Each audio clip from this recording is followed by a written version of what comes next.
to Hungary and its capital, Budapest. The summers in this wonderful city are a real spectacle, with the sunshine highlighting its beautiful architectural splendours to a T. It would be against this stunning backdrop that the 5th Grand Prix on the International Judo Federation's 2015 World Tour would take place. Judo fans inside the Pap Lazlo arena once again gathering in their masses. Budapest is a real judo city, and an event like this provides numerous opportunities for other development-based activities. This Grand Prix is also of particular interest since it's here that the World Championships will be staged in 2017. And with Olympic qualification now really hotting up, fighters have come here in their droves to compete for valuable IJF world ranking points, and also the prestige of being Budapest Grand Prix champion. At the official draw, IJF President Mr. Marius Visa got things underway, as many a neck was craned to see which potential matchups would be in store for the finals in Budapest. Who would be leaving the tatami triumphant? We start with the women's under 78 kilogram category, where former world and reigning Olympic champion Harrison of the USA was in action, and she is on blistering form. In Rabat 3 weeks ago, the world #1 put in a great performance to seal gold, adding another medal to her already expansive collection. With the World Championships in Astana just around the corner this summer, Harrison was here in Budapest looking to keep the ball rolling so she can head there with full momentum behind her. She sealed her place in the final with typically aggressive groundwork skills, which she employed to pin another former world champion, the Kirk of the Netherlands. Business as usual for Harrison. World #4, Valencek of Slovenia, would be her opponent in the final. She also used a pin to get there when she immobilized Germany's Malzahn to set up a showdown with Harrison. Malzahn picked herself up to produce a fantastic moment in her bronze medal contest, throwing Japan's Umeki with a huge hip throw to ultimately end her day with a smile. But it was the final and Valencek squaring off against Harrison that was the real main event. Could Valencek stop the Olympic champion? Harrison just on great form again, just at the right time coming up to the Worlds. Gets the sleeve grip, dominates it. Valencek very, very awkward though. Now she's got the high lapel grip as well. Oh, Sotogari! Oh, that's what Zari scored there from Harrison. Now, Harrison going for the outside komi. Yushiro Kasagatami, she's holding up. And now Valencek in real trouble here. Just needs to hold her for 15 seconds to get the other Wazari. And Valencek just manages to turn onto her side, and it's 10 seconds, so a Yuko scored from Harrison. And she's turned her back into the outside komi. Now I think it might be all over. Now Valencek still struggling. She needs to get all the way over onto her side. And if 15 seconds goes by, it's all over. No, it's 10 seconds again. A second Yuko for Harrison. So 2 Yukos scored for 2 10-second hold downs, and that took a lot out of Harrison. Started it all with the Wazari. Osoto Otoshi takes her down into the Yushiro Kasagatami. Look how it goes down towards the mat. And now into the hold down, Yushiro Kasagatami. She gets out after 10 seconds, but she pulls her back in for another 10-second hold down. And she gets 2 Yukos from the Newaza exchange. Valencek did amazingly to get out of that. Still looking for the Ippon Harrison. Sodisura Kamigoshi! Oh, it's another Yuko for Harrison. Look at that scoreboard. A Wazari and 3 Yukos now. There's the Sodisura Kamigoshi. Takes her onto her side. And now 11 seconds to go. She's got to win this by a mile, Harrison. And 4 seconds. The seconds tick away. Oh, and the Ippon on the bell. And she just absolutely throws those hips across. the biggest hip throw you've ever seen, and the crowd saying, "We love that." Look at the hips coming across, massive surigoshi, and she just takes Velenset over for Ippon on the bell. But the scoreboard said it all. It was a Wazari. It was 2 Yukos by hold downs, 2 10-second hold downs, another Yuko by Sorisura Komigoshi, and then Surigoshi on the bell to end it all, and another gold medal to Harrison. She really struggles against me for whatever reason. Judo is a lot about matchups, you know. It's no secret that I struggle against lefties, especially tall lefties who do Uchimata. And I think for whatever reason she struggles with short righties who, I don't know exactly what I do, just attack, attack, attack, attack. But she did a good job. I'm really pleased with how I fought in the final. You know, Ogoshi and hip throws are definitely my favorite way to win. They're definitely my biggest attack. And I usually don't get them against righties, but for whatever reason, just the way she gripped, she kind of switched to standing left-sided. And I wasn't going to attack, but then I was like, you know what, whatever. Win big, lose big, so let's do it. And it ended up working in my favor this time, so I was pleased. Up one way to over 78 kilograms, the favourite for gold was another reigning Olympic champion in the form of Cuba's Ortiz. But Turkey's Sayet hadn't read the script. Capitalising on a weak attack, she took Ortiz down for a Wazari and kept pushing until she secured a hold. Sayet into the final. Defeat for Ortiz. Sayet would go on to clinch the gold in the very last seconds of the final against Tunisia's Sheikh Rahul. A great result for Turkey's travelling fans and a real coup for Sayet. In the lightest female category of under 48 kilograms, it was Argentina's Pareto who received the gold medal from IJF President Mr. Marius Visa. A Yuko score from Kouchi Gari against Japan's Tanaki would be enough to give victory to an ecstatic Pareto.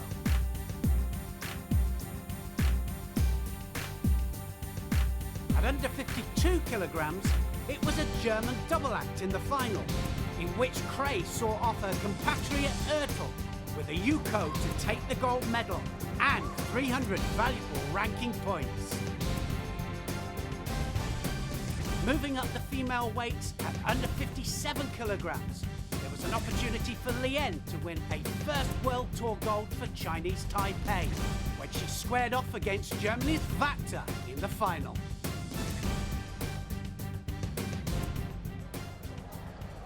Well, 2 minutes, 20 to go, and Lien, left-handed fighter, predominantly Uchimata! Beautiful Uchimata there!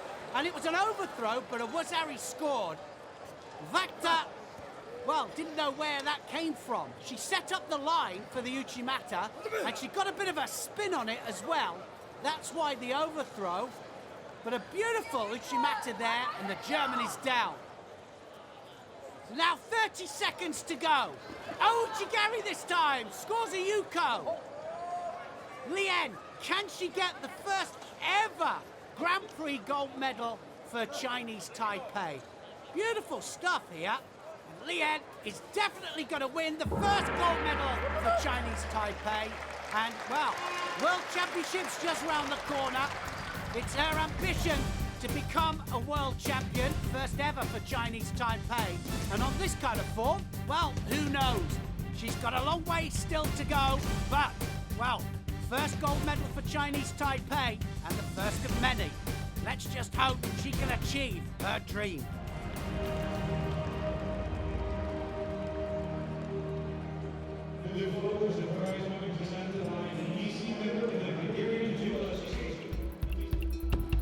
The under 63 kilogram category saw in action the formidable world number 3 Trisenyak. The Slovenian has been unstoppable of late, winning gold in her last 5 World Tour outings. Reaching the final, she showed off the relentless groundwork skills for which she is fast becoming famed, although she did secure her place with a second Wazari from a shoulder throw against Russia's Labazina. In the final against another Russian, Surikatova, it was back to business on the ground as she side through her opponent's defences like a hot knife through butter to secure the pin from which Surikatova had no escape. Another gold medal for Trisignac's collection.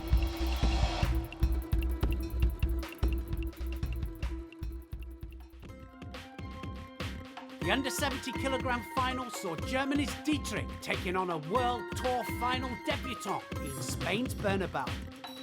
Still, the Spaniard was unfazed by the occasion and upset the odds when she scored a Yuko against the German, before holding on to secure victory and a first World Tour gold. Great work from a very happy Bernabeu. With the World Championships being staged in Kazakhstan, the under-60 kilogram final was of particular interest, since it saw two Kazakh judoka, Smetov and Imashev, pitted against each other. There would be no upset in Budapest as the higher-ranked Smetov saw off his compatriot with two Wazari scores. The first a driving side sacrifice technique, which took real persistence from Smetov.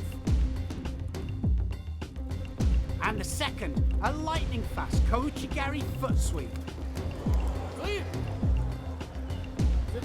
Just how well can Smetov do with home advantage at the World Championships?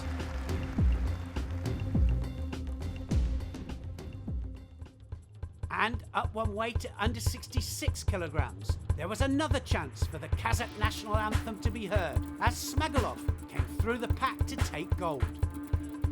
In the semi-finals, he dispatched former world champion at under 60 kilograms Soborov before squaring off against Germany's Seidel in the final, who looked equally impressive throughout the day.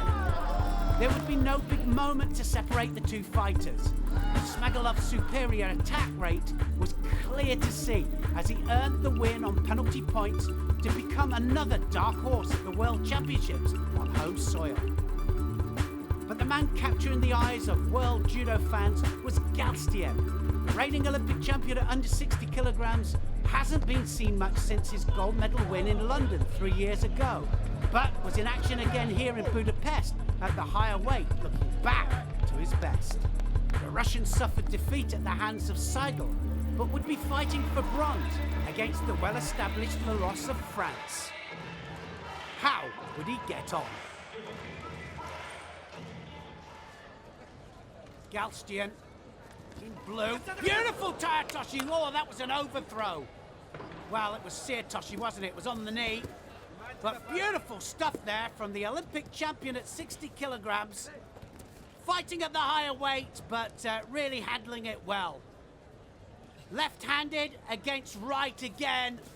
Larosse can't find the way in and gets taken back for a Yuko. So Galstien started to really come to form in his new weight category. Takes Larosse down.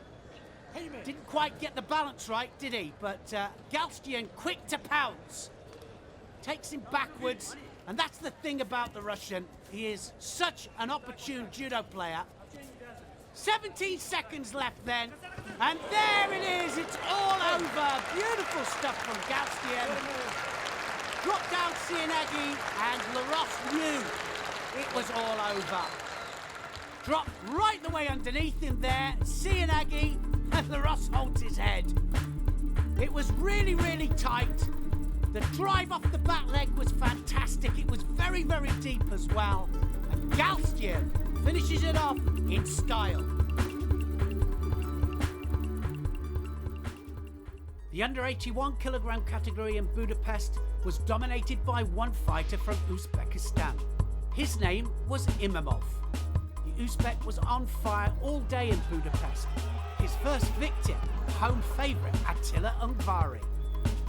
That was followed by another huge ippon against Bulgaria's Ivanov. In weight was a tough matchup against Germany's Scrapper Maresh. But again, Imamov's answer was simple. Ippon. No answer from Maresh. Next up for the thundering Uzbek was Semenov. And after whetting his appetite with a Wazari, it was once again Ippon, this time from Toshin, that ended things in Imamov's favour. He was through to the final. There his opponent would be the dangerous Frenchman Schmidt. A Rosari would ultimately be enough for Imamov, as he capitalised on Schmidt's eagerness to control his sleeve to bring the Frenchman straight onto his Uchimata. A good result and a great performance from Imamov. The under 90 kilogram category was won by one of Portugal's new crop of exciting fighters, Diaz. After using his drop shoulder throw earlier in the day to dispense of Slovenia's Skank, he used it again in the semi-final against Germany's Oldenthal to book a place in his first World Tour final. His opponent there was Buffet of France. Midway through the bout, Diaz struck. An Osoto Otoshi attack which saw him dropping all of his weight and driving through with all of his power to send Buffet crashing onto his side for a Wazari. It would be enough for Diaz to take gold. And on the podium, it was clear just how much the result meant to him.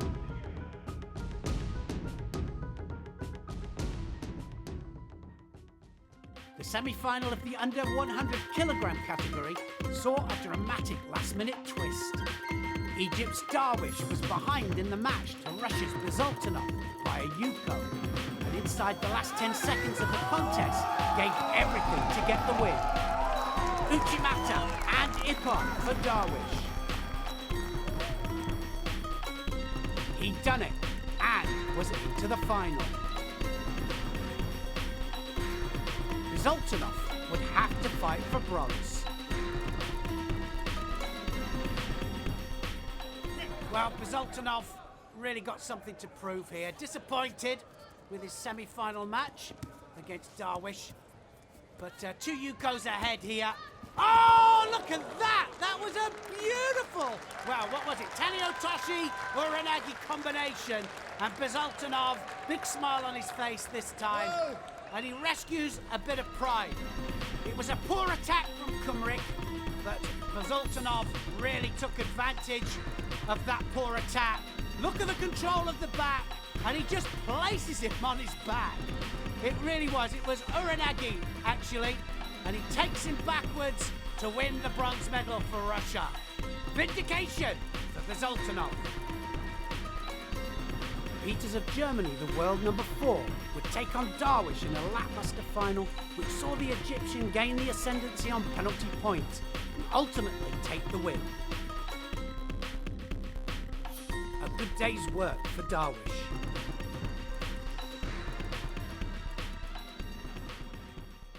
Hopes were high for a Hungarian gold at over 100 kilograms as home favourite Bohr took to the tatami just weeks after a medal at the World Masters in Rabat. With the pressure on his shoulders high, he took on Japan's Ojitani in the semi-finals. Unfortunately, his gold medal hopes were to be dashed in a spectacular fashion by a huge throw from Ojitani for the full Ippon. Bohr's day was over. Ojitani went on to take the top spot in a tight final against Ukraine's Rudienko. With this spectacular attack, the closest either came to a score as the outcome was ultimately decided by penalty points in favour of Ojitani and Japan. But in the final of the under 73 kilogram category, there would be a chance for a Hungarian gold, as the Olympic silver medalist at under 66 kilograms, Ungvari, was a man possessed. The home crowd had a huge impact on his performance, as one by one his opponents fell. First to go was Great Britain's Kozeski, seen off with a brilliant Kouchigari. Ungvari then used his trademark ground attack to apply a strangle to get the submission from Spaniard Mandaka, before Kouchigari again helped him past Sweden's Matthias. After a scrappy semi-final against Belgium's Van Tickelt, Ungvari was through to the final, where he would be flying his nation's flag with pride. His opponent there would be Slovenian's world number 6 Draxin. Draxic is a dangerous opponent indeed, as his elimination victims found out. Lastigo being Del Popolo of the USA, courtesy of this Koso de Gary counter-attack. The Slovenian would be a tough opponent for Ungvari, but with the home crowd fully behind him, the Hungarian most definitely had the advantage. Would he capitalise and give the crowd the gold medal that they so desperately wanted? Ungvari versus Draxic. Who would come out on top?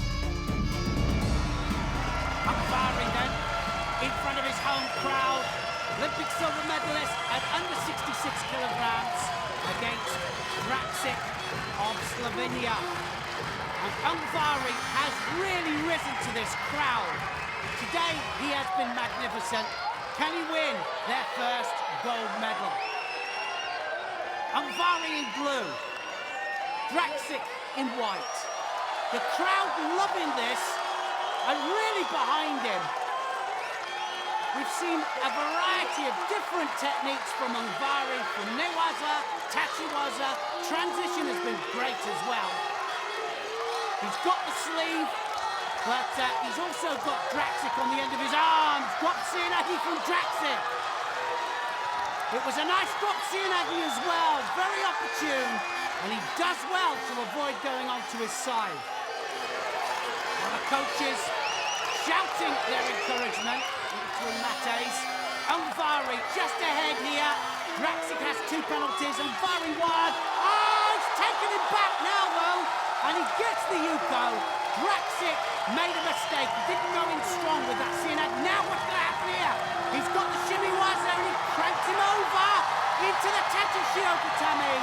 And he's got the top half really tight on Ungvari. Draxic has to submit. The shimiwaza is on as well. And Draxic loses it. Ungvari, a brilliant bit of newaza. And the crowd go mad. He had the shimiwaza on. Then he turns him to the side, into the Tatishio Gatami, and Draxic could not escape. The stringer was on, the shimiwaza was good, and the hold down was good. And he wins the first gold medal for Hungary on home ground, in front of his home crowd. And they are so appreciative. And Ungvari now moves up, I think, into the top 10 in the world rankings, going to the World Judo Championships later on in the year. The World Championships are going to be here in Hungary 2017, and, well, that's got to put them in good stead, and it's got to put him in good stead as well. This is what started it all off, the Yuko from the Taniotoshi Uranagi takedown, and then he just ties up the neck, and then he rolls him into the Tachi Shiho Katami. Look at the determination on his face.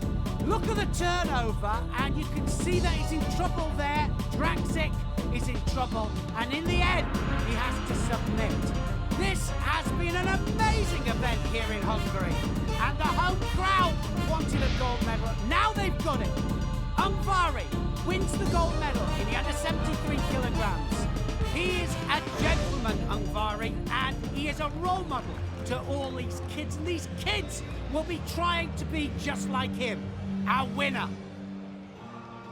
It is always a great feeling to win in front of the home crowd. I would like to thank them for all the support I've got. And I believe I speak for all of us when I say that it was a real pleasure to compete in front of this fantastic audience. I would like to thank them and the organisers of this event. So that's all from beautiful Budapest. Harrison waited until the last second before ending things in style. There were comebacks, historical firsts, and vindication. But the star of the show was most definitely home hero Ungvari. Join us next from Mongolia for the Ulaanbaatar Grand Prix.